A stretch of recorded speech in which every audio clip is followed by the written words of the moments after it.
kami melihat perbuatan-Mu yang dahsyat terjadi dalam hidup kami Tuhan. Sungguh kami tidak dapat membalas kebaikan-Mu. Engkau pelihara kami seperti biji mata-Mu ya Tuhan. Bahkan ketika kami jatuh, Engkau mengangkat kami. Ketika kami lemah, Engkau kuatkan kami Tuhan. Engkau tidak pernah meninggalkan kami sedetik pun dalam hidup kami. Bahkan Engkau hadir di setiap musim hidup kami Tuhan. Ketika kami dalam lembah kekelaman, Engkau ada bersama dengan kami. Ketika kami susah, Engkau menghibur kami. Terima kasih Tuhan Yesus. Terima kasih Bapa. Berbicaralah kepada kami pada pagi hari ini melalui hamba-Mu Tuhan. Urapi hamba-Mu. Bahkan umat-Mu mereka yang mendengar secara online dari rumah mereka masing-masing. Tuhan mengurapi mereka. Biarlah mereka juga mendapatkan sesuatu yang baru daripada Tuhan pada pagi ini. Dan setiap kami yang ada di tempat ini, kami persiapkan hati kami. Biarlah kuasa Roh Kudus-Mu menguasai hati dan pikiran kami. Terpujilah nama-Mu Bapa. Di dalam nama Tuhan Yesus Kristus. Setiap kita yang siap mendengarkan kebenaran firman Tuhan bersama-sama katakan, amin. Kita berikan tepuk tangan bagi Tuhan Yesus. Haleluya. Silakan duduk kembali Bapak Ibu Saudara. Saya sapa kita semua shalom. Puji nama Tuhan. Kita bersyukur kepada Tuhan kita memasuki tahun 2022. Ini hari yang ke-23. Dan kita bersyukur kita melihat Tuhan itu dahsyat. Tuhan itu luar biasa. Kalau kita melihat perjalanan dari kehidupan kita. Dari 2021 sampai saat ini. Mungkin selama 2 tahun kemarin. Kita sempat mengalami hal yang mungkin tidak mengenakan bagi kita. Tapi saya mau katakan kepada umat Tuhan, kepada jemaat Tuhan, orang-orang yang dikasihi Tuhan. Tuhan mengasihi Bapak Ibu Saudara.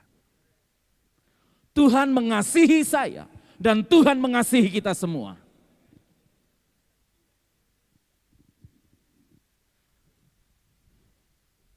Nah, kali ini kita memasuki tahun 2022. Di mana kita akan memasuki tahun paradigma yang baru. Tuhan menuntun gereja kita melalui gembala sidang Pastor Niko Nyotora Harjo memasuki tahun 2022 adalah dengan memberikan tema bahwa tahun 2022 adalah tahun paradigma yang baru. Apa yang dimaksud dengan paradigma? Dan apa yang Alkitab ajarkan mengenai paradigma? Kalau Bapak Ibu Saudara lihat definisi paradigma menurut Kamus Besar Bahasa Indonesia.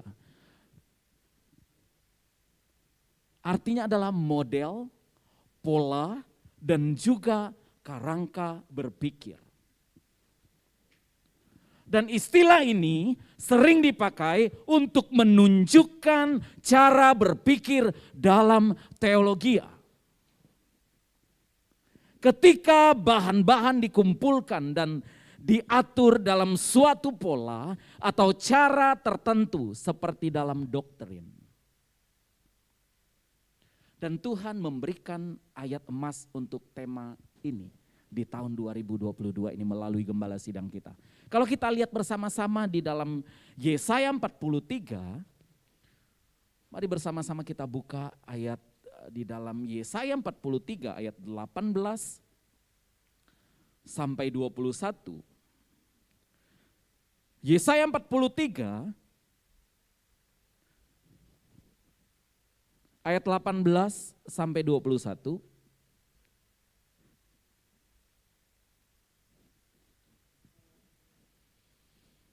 Kita baca bersama-sama firman Tuhan ini, mari Bapak Ibu Saudara kita baca 1, 2, 3. Firman-Nya, janganlah ingat-ingat hal-hal yang dahulu dan janganlah perhatikan hal-hal yang dari zaman purbakala. 19, lihat aku hendak membuat sesuatu yang baru yang sekarang sudah tumbuh. Belumkah kamu mengetahuinya? Ya, aku hendak membuat jalan di padang gurun, sungai-sungai di padang belantara. 20. Binatang hutan akan memuliakan aku, serigala dan burung unta, sebab aku telah membuat air memancar di padang gurun dan sungai-sungai di padang belantara untuk memberi minum untuk pilihanku. Terus kemudian 21 dikatakan umat yang telah kubentuk bagiku akan memberikan kemasyhuranku.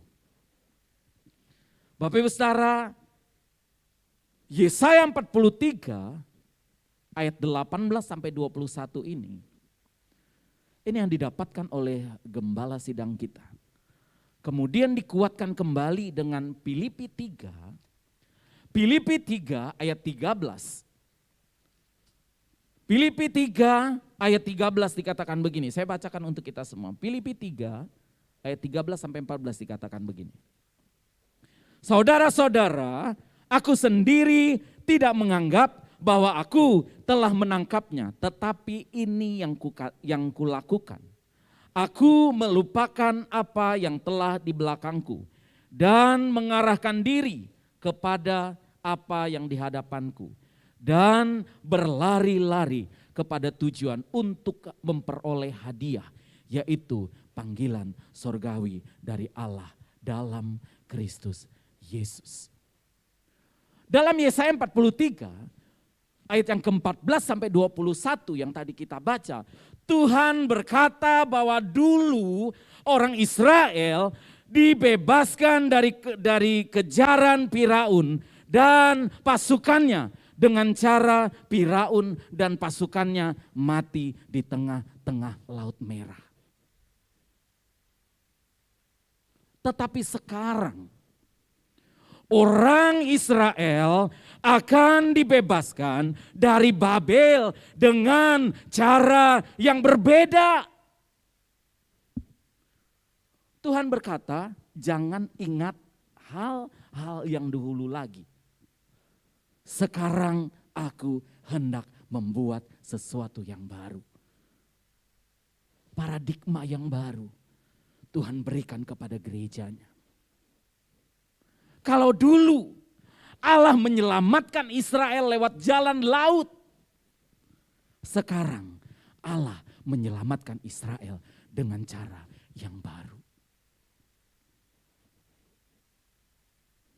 Allah akan menyelamatkan mereka lewat jalan di padang gurun dan sungai di padang belantara. Ini adalah paradigma yang baru. Bagian Tuhan adalah memberikan paradigma yang baru, yang adalah sesuatu yang baru, yaitu membuat jalan di padang gurun dan sungai di padang belantara.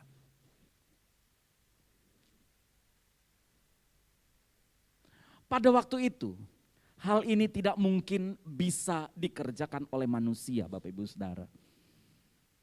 Tetapi bagi Tuhan, tidak ada yang mustahil. Mungkin engkau hari-hari ini sedang ada di padang gurun. Mungkin engkau berkata, Tuhan gak ada jalan lain lagi. Saya mau katakan kepada kita, bagi Tuhan tidak ada yang mustahil. Bahkan saat tidak ada jalan sekalipun, Tuhan buka jalan bagi kita. Jangan pernah kita meragukan kekuasaan Tuhan. Jangan pernah sekecil apapun engkau meragukan Tuhan. Ketika engkau ragu, mujizat itu tidak akan pernah terjadi. Tetapi ketika engkau memberikan kepercayaan kepada Tuhan 100%, saya percaya mujizat itu pasti terjadi. maka mujizat itu akan terjadi dalam kehidupanmu. Kita berikan kemuliaan bagi Tuhan.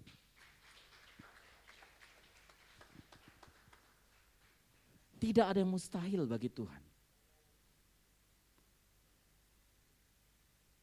1 Korintus 2 ayat yang ke-9 berkata, tetapi seperti ada tertulis, kalau kita lihat bersama-sama 1 Korintus 2 ayat 9. Tetapi seperti ada tertulis, apa yang tidak pernah dilihat oleh mata dan tidak pernah didengar oleh telinga dan yang tidak pernah timbul di dalam hati manusia. Garis bawahi di situ, semua yang disediakan Allah untuk mereka yang mengasihi Dia. Manusia suka paling yang terakhir. Semua disediakan Allah untuk mereka yang mengasihi Dia.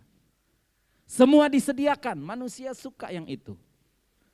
Tetapi bagian awalnya dikatakan, apa yang tidak pernah dilihat oleh mata dan tidak pernah didengar oleh telinga dan yang tidak pernah timbul di dalam hati manusia, semua yang disediakan Allah. Ingat di bagian terakhir dikatakan untuk, di situ di Bapak Ibu Saudara garis bawahi, hanya untuk mereka yang mengasihi Dia. Hanya untuk mereka yang mengasihi Dia. Disediakan semuanya oleh Allah. Pertanyaannya, apakah engkau mengasihi Allah hari-hari ini? Sebesar apa cintamu kepada Tuhan?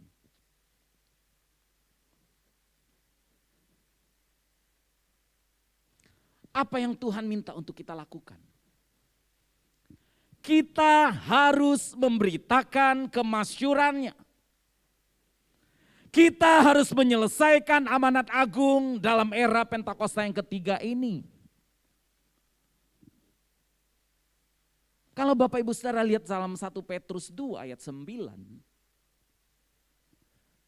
Di sini jelas sekali firman Tuhan katakan tetapi, 1 Petrus 2 ayat 9 berkata tetapi kamulah bangsa yang terpilih. Siapa? Kamu. Kita semua bangsa yang terpilih. Imamat yang rajani, bangsa yang kudus, umat kepunyaan Allah sendiri, supaya kamu memberitakan perbuatan-perbuatan yang besar dari Dia, dari Tuhan, yang telah memanggil kamu keluar dari kegelapan kepada terangnya yang ajaib. Ini yang Tuhan mau kita lakukan di era Pentakosta yang ketiga. Ini yang Tuhan mau kita lakukan di dalam memasuki paradigma yang baru. Saya dan Bapak Ibu Saudara adalah bangsa yang terpilih, itu yang pertama. Imamat yang rajani, yang kedua. Bangsa yang kudus, yang ketiga. Umat kepunyaan Allah sendiri.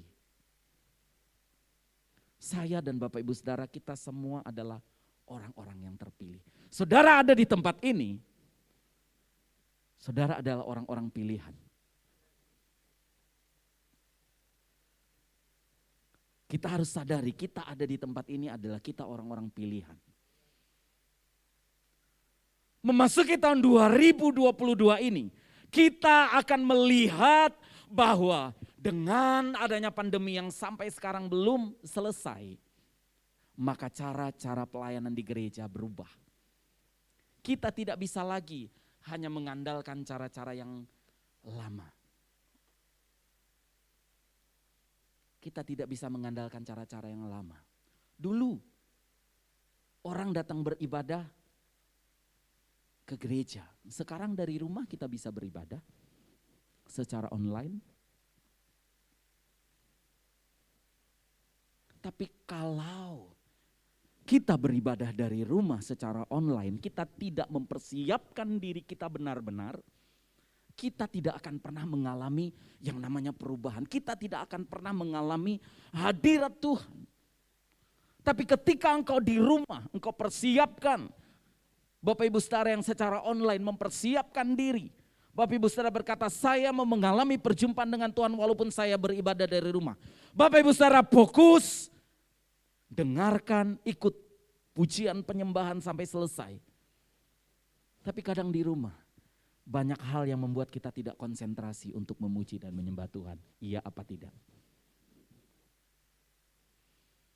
Belum lagi kita dengar anak-anak kita yang punya anak ribut. Belum lagi kita dengar tetangga kita yang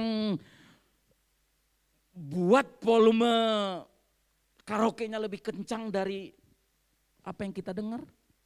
Sehingga membuat fokus kita berubah. Tetapi ketika engkau ada di tempat ini, ketika kita ada di gereja, kita fokus menyembah Tuhan. Kita mengalami hadirat Tuhan. Bapak Ibu Saudara, saya sudah lama tidak seperti tadi saya ibadah. Enggak tahu kenapa. Hadirat Tuhan luar biasa setiap kali saya ibadah.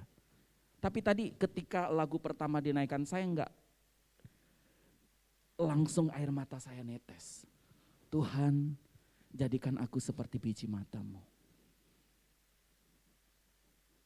Aku ada hari ini semua karena anugerah Tuhan. Bahkan Tuhan bawa kita semakin tinggi, semakin naik. Ingat, ketika engkau membuka hatimu kepada Tuhan, mau mengalami perjumpaan dengan Tuhan, Tuhan akan hadir. Tuhan akan hadir dan Tuhan akan melawat engkau. Bapak Ibu Saudara, di tahun paradigma yang baru ini, mari bersama-sama kita mau lebih lagi dengan Tuhan. Perlu ada paradigma yang baru dalam pelayanan di gereja. Tuhan sedang membuat paradigma yang baru sebagai pola yang baru. Dan bagian kita adalah menerima sebagai cara pandang yang baru. Kalau Bapak Ibu Saudara lihat Wahyu 13 ayat 6. Saya percaya hari-hari ini dengan paradigma yang baru, pasti cara berbisnis juga akan berubah. Banyak dari cara-cara yang lama yang sudah tidak bisa dipakai lagi. Wahyu 13 ayat 16 pasti akan digenapi. Manusia tidak dapat membeli dan menjual kalau tidak memiliki tanda antikris di tangan kanannya dan dahinya. Dengan seizin Tuhan dunia sedang dibawa ke sana untuk menggenapi Wahyu 13 ayat 16.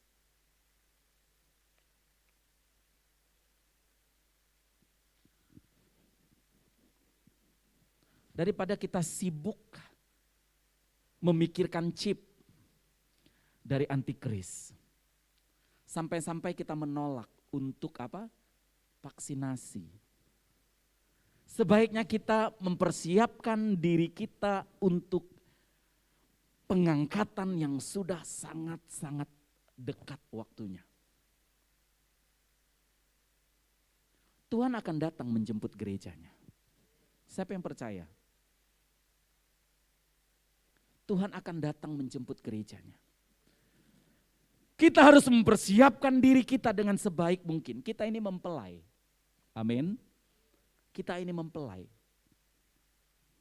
Jadi dalam tahun paradigma yang baru ini ada 3 hal yang harus diperhatikan. Yang pertama adalah paradigma adalah inisiatifnya Tuhan sendiri yang harus diresponi oleh umatnya. Paradigma adalah inisiatif Tuhan sendiri yang perlu diresponi oleh umatnya.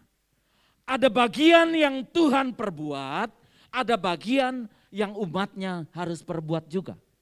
Jadi Tuhan gak bisa bekerja sendiri. Tuhan perlu partner, Tuhan perlu kita. Amin. Tuhan perlu Bapak Ibu Saudara, Tuhan perlu saya.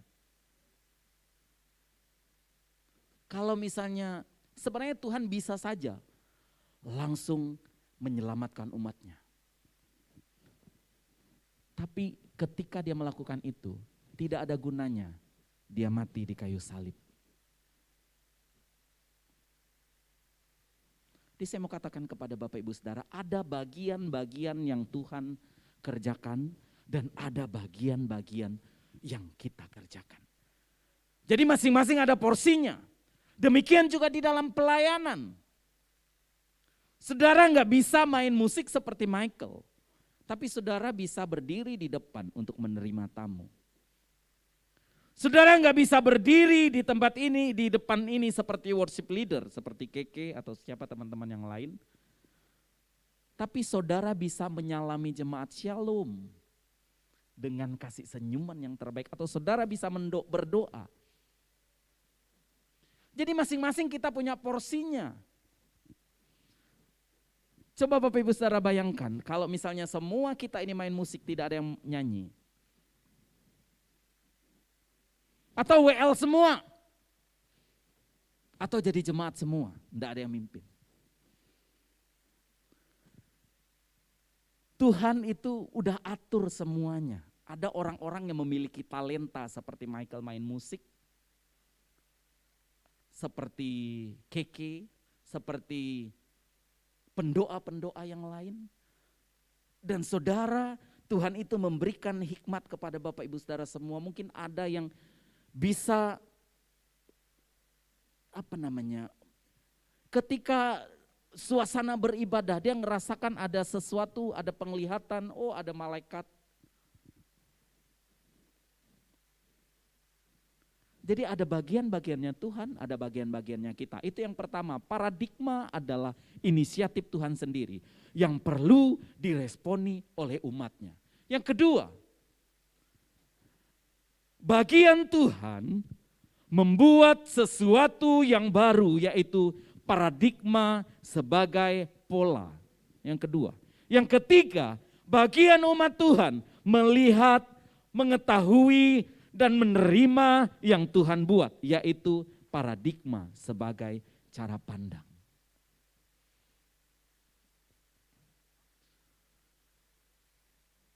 Kalau kita lihat di dalam Filipi 3 ayat 7-9, yang merupakan ayat emas kita tadi dikatakan titik tolak perubahan paradigma Paulus terkait dengan masa lalunya adalah karena pengenalan akan Kristus. Orang yang berjumpa dengan Tuhan Yesus seharusnya mengalami perubahan paradigma. Artinya memiliki paradigma yang baru. Untuk itu, sesuai dengan Filipi 3 ayat 13-14, Paulus melupakan apa yang telah di belakangnya. Dan mengarahkan diri kepada apa yang di hadapannya dan berlari-lari kepada tujuan. Jadi kita mengikut Tuhan ada tujuan. Bukan hanya saya datang ke gereja saja, tapi saya datang ke gereja saya tidak memiliki tujuan. Saya menerima Tuhan, saya enggak memiliki tujuan. Saudara datang ke gereja, saudara datang beribadah, saudara mau mengalami perjumpaan dengan Tuhan, amin. Bukan mau berjumpa dengan saya, bukan mau supaya dilihat oleh Pak Gembala. Tapi saudara datang ke gereja, saudara mau mengalami perjumpaan dengan Tuhan. Saudara mengikut Yesus karena saudara mau diselamatkan. Karena tidak ada jalan lain, Alkitab katakan, hanya melalui Yesus. Artinya mengejar sekalipun menderita untuk memperoleh hadiah, yaitu panggilan sorgawi dari Allah dalam Kristus Yesus. Mungkin ketika engkau mengikut Tuhan banyak hal yang engkau hadapi dalam kehidupanmu. Jatuh bangun lagi, jatuh bangun lagi. Ingat, saat engkau jatuh, Tuhan ada bersama-sama dengan engkau. Saat engkau sudah tidak berdaya lagi, Tuhan tetap ada bersama dengan engkau. Kita juga harus berpikir, tidak hanya masuk sorga saja, tetapi masuk sorga dengan hadiah berupa mahkota. Jadi ada mahkota yang Tuhan sediakan bagi kita semua. Karena itu mari kita responi ajakan Paulus. Mari kita responi ajakan Rasul Paulus untuk memiliki dan menghidupi paradigma yang baru. Memiliki paradigma yang baru dalam mengikuti Tuhan Yesus adalah suatu keharusan. Saya ulangi, memiliki paradigma yang baru dalam mengikuti Tuhan adalah suatu keharusan. Sekali lagi saya katakan, suatu keharusan. Firman Tuhan berkata bahwa kita harus meninggalkan cara hidup yang lama ketika kita berbalik untuk mengikut Tuhan. Cara hidup yang lama atau paradigma yang lama termasuk pola pikir, tutur kata, tingkah laku dan perbuatan kita sehari-hari harus mengalami perubahan ketika kita mengikut Tuhan. Jadi orang-orang Kristen yang sudah lahir baru tetapi masih memakai paradigma yang lama perlu bertobat. Kita harus memakai paradigma yang baru. Nah, kita hidup dalam paradigma yang baru. Apa yang Alkitab katakan tentang paradigma yang baru? Apa yang Alkitab katakan tentang paradigma yang baru? Roma 12 ayat 2 berkata, janganlah kamu menjadi serupa dengan dunia ini, tetapi berubahlah oleh pembaharuan budimu, sehingga kamu dapat membedakan manakah kehendak Allah, apa yang baik, yang berkenan kepada Allah dan yang sempurna. Dalam bahasa Yunani, kata yang dipakai untuk budi adalah, saya tulis di situ, nous, yang artinya pikiran, akal budi, pola pikir atau mindset. Yang sama juga artinya dengan paradigma. Di sini Tuhan menghendaki agar kita memiliki paradigma atau paradigma yang baru supaya kita tidak sama lagi dengan dunia ini dan mengerti kehendak Allah. Sebelum bertobat, pola pikir dan cara hidup kita pasti sama dengan dunia ini. Tinggalkan itu. Masuk ke dalam paradigma yang baru. Ingat, paradigma yang lama akan menghambat kita untuk mengerti kehendak Allah. Saya katakan, paradigma yang lama akan menghambat kita untuk mengerti kehendak Allah. Ada pesan Tuhan yang kuat hari-hari ini, yaitu agar kita mengerti dan melakukan kehendak Allah pada zaman ini. Ini pesan yang sangat kuat. Kita mengerti dan melakukan kehendak Allah pada zaman ini. Itu yang pertama tadi. Yang kedua adalah bagaimana supaya kita memiliki paradigma yang baru.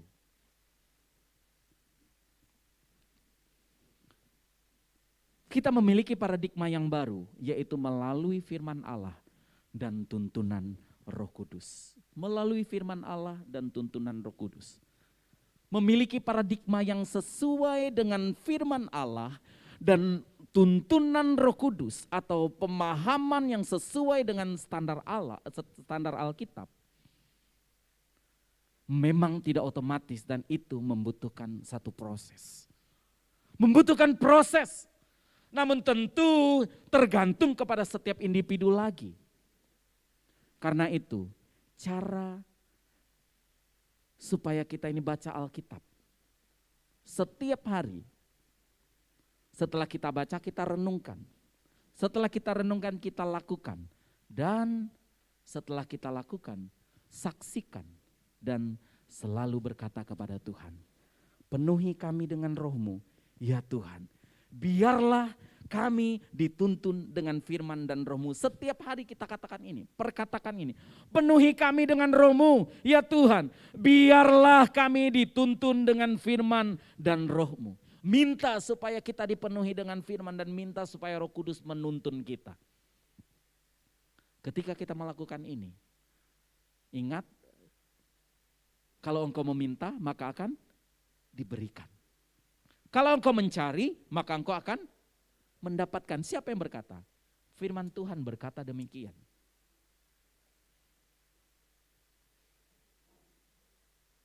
Bila seseorang dengan giat belajar Alkitab dan memaksakan diri untuk menghidupi kebenaran itu, maka akan semakin cepat mengalami pembaharuan akal budinya. Bahkan akan mengalami pengalaman indah bersama dengan Tuhan dalam pengenalan akan Kristus yang semakin disempurnakan melalui tuntunan Roh Kudus. Hari demi hari manusia batinnya dibaharui oleh Tuhan. Sebaliknya, bila tetap berkeras hati dan tegar tengkuk dalam tuntunan Roh Kudus, prosesnya membutuhkan waktu yang sangat lama. Bahkan seumur hidup pun tidak cukup. Jadi kita butuh tuntunan Tuhan. Kita perlu tuntunan Tuhan. Pada akhirnya Bapak Ibu Saudara, diingatkan bahwa paradigma yang lama, yaitu pola pikir duniawi yang berdampak kepada kehidupan duniawi, akan berujung kepada kebinasaan, akan kehilangan keselamatan. Karena itu miliki dan hidupi paradigma yang baru dalam hidup kita.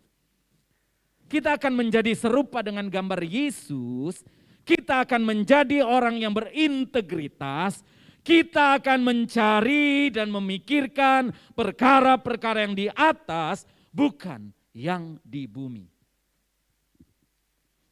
Sehingga pada saat Tuhan Yesus menjemput kita gerejanya, di awan-awan Dia menjemput kita, kita akan diangkat dan masuk sorga dan akan bersama-sama dengan Tuhan Yesus untuk selama-lamanya. Kita berikan tepuk tangan bagi Tuhan, kita berikan sorak-sorai bagi Tuhan. Kesimpulannya adalah miliki paradigma yang baru. Yang kedua, hidup intim dengan Tuhan. Yang ketiga, lakukan kehendak Allah pada zaman ini.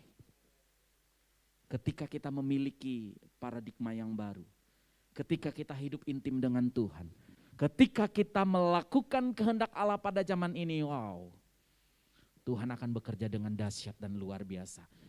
Tuhan akan bekerja dengan dahsyat dan luar biasa. Dan Tuhan akan memberkati setiap kita. Dan pemeliharaan Tuhan itu tidak pernah hilang dari kita. Karena Tuhan Yesus mengasihi kita semua. Berapa banyak Bapak Ibu Saudara yang mau ketika kita masuk di dalam paradigma yang baru. Kita mau memiliki paradigma yang baru. Kita mau hidup intim dengan Tuhan. Kita mau lakukan kehendak Allah pada zaman ini. Mari saya jemput Bapak Ibu Saudara, kita bersama-sama bangkit berdiri di hadapan Tuhan. Bagaikan bejana siap dibentuk,